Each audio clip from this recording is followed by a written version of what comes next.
Hey everybody, I'm with John Henry, the owner and founder of Soda House right here on James Island. How you doing, man?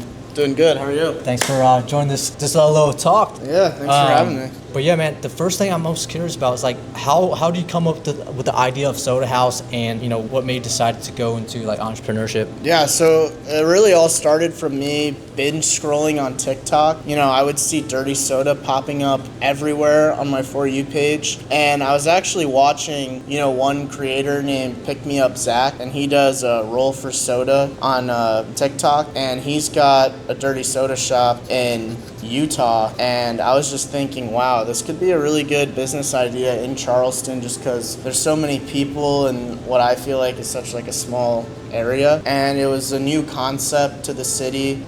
No one's really doing it around here, and there's no dedicated dirty soda shop either. And for me, being 22 at the time when I started it, I thought a dirty soda shop would be on the friendly side in terms of a first-time business, relatively low overhead startup costs compared to a lot of other businesses, especially brick and mortar. And I really wanted to try something while I was young too, so I could mess up and not necessarily beat myself up about it. So that's really how it all started, and I'm glad it's gotten to the point where it is now. That's really cool, man. So you got this idea from like a TikTok influencer, and you kind of found a niche or a void in the Charleston market. There's not, and you're right, I don't really know any other soda house except for this one, and so you want to kind of complement that in the market. Before you jump into this journey of entrepreneurship, were there other careers or other jobs that you worked in the food and bev that made you interested in this, or this is something you just kind of decided to just go 100% in and try?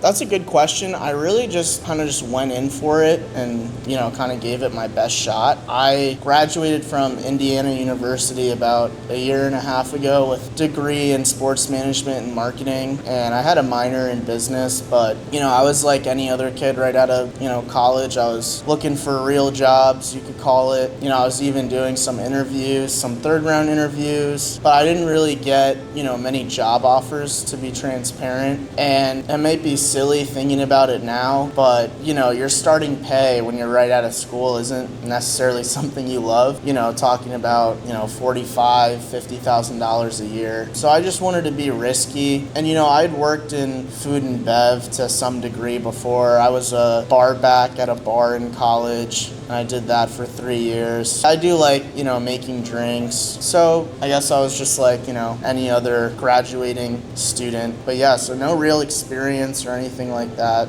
just kind of had an idea and ran with it. That's really cool, man. Most people, when they jump into entrepreneurship, they're usually older and they work multiple jobs, and it seems like you just can't just take that risk and wanted to kind of learn everything as you go. I mean, sometimes they said the best way to learn is just throw yourself in the fire. It sounds like that's pretty much what you're doing. With that though, what were some challenges that you have kind of getting this started?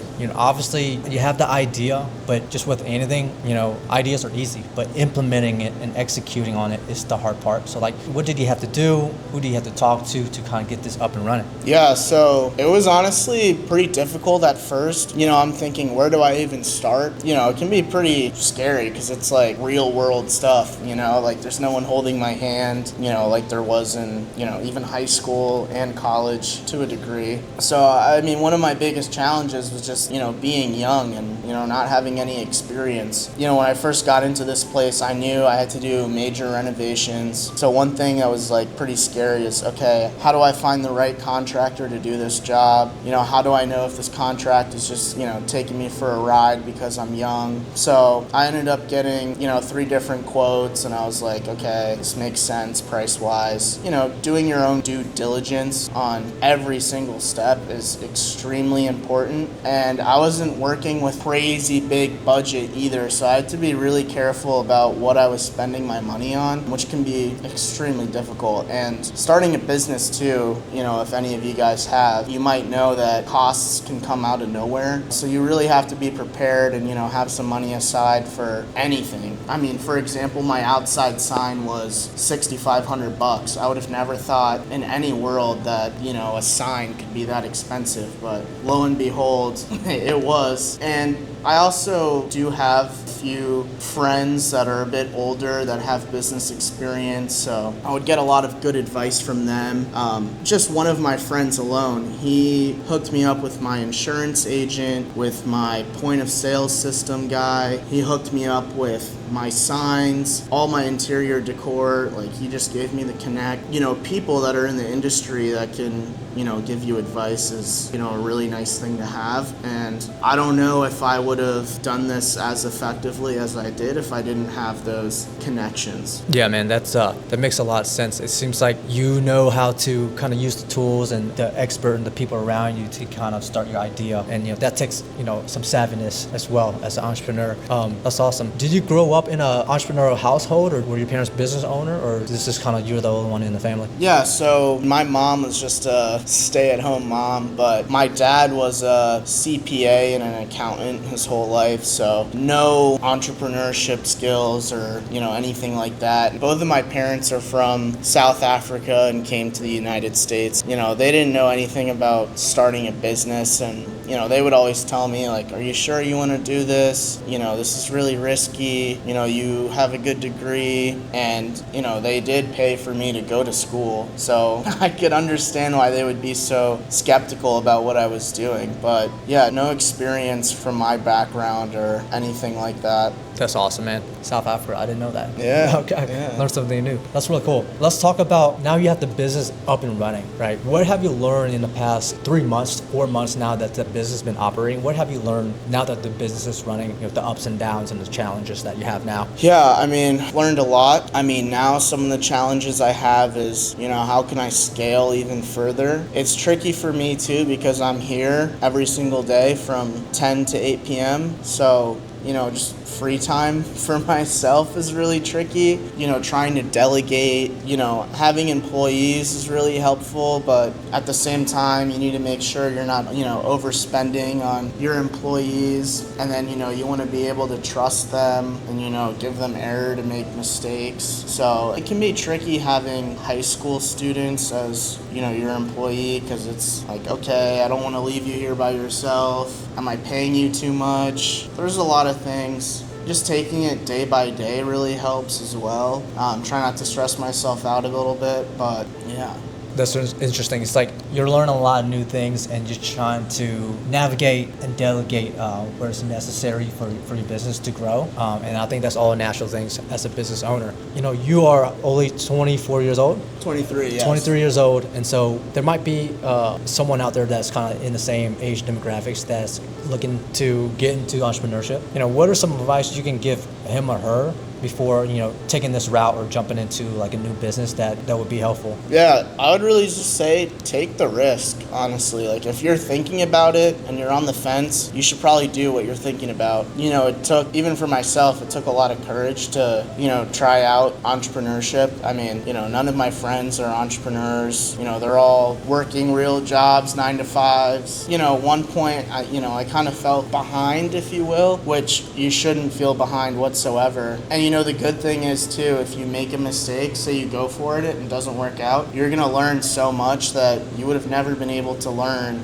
from anyone else if you hadn't taken that risk. I say it all the time, but just from when I started working on Soda House, I've learned more than, I ever have. And no one can teach you that. You need to experience it firsthand for yourself. I guarantee, if you start a business or you take that risk, regardless if it works out or not, I can, almost guarantee it's not going to be your last. So always be optimistic as well. That's very important.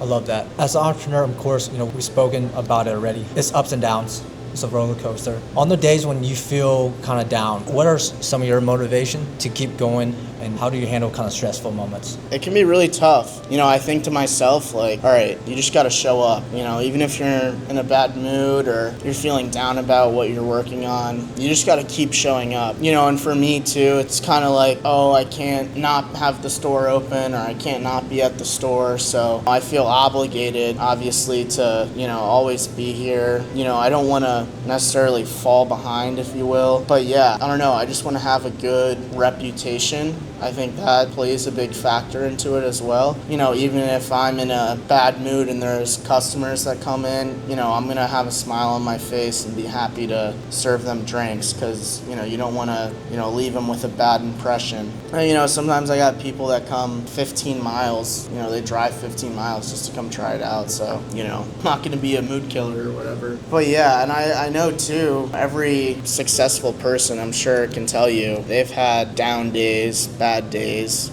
times where they feel like, what they're doing isn't going to work out. So, everyone starts from somewhere. So I just tell myself, keep going. I love that, man. I think perseverance and the ability to keep working and keep trying hard, even when things go wrong, is extremely important. What's your vision for the next, 2-3 years with Soda House, and, where would you like to see this go? Yeah, so I'd love to expand. Right now we're only in James Island, so I'd love to hit North Charleston, Mount Pleasant, and, I'd love to turn Soda House into a drive-through and not just a brick and mortar store. I think a drive-through would be awesome for Soda House and would really let us grow. Additionally, going to be doing a lot of events in the near future. I think we're going to be doing some good stuff, having the store, other new locations, doing events, pop-ups, really growing the brand. We're also currently working on branded syrups. Eventually we hope you guys can replace your Tarani syrups with Soda House syrups. So there's a lot of good things on the horizon for us. That's exciting, man.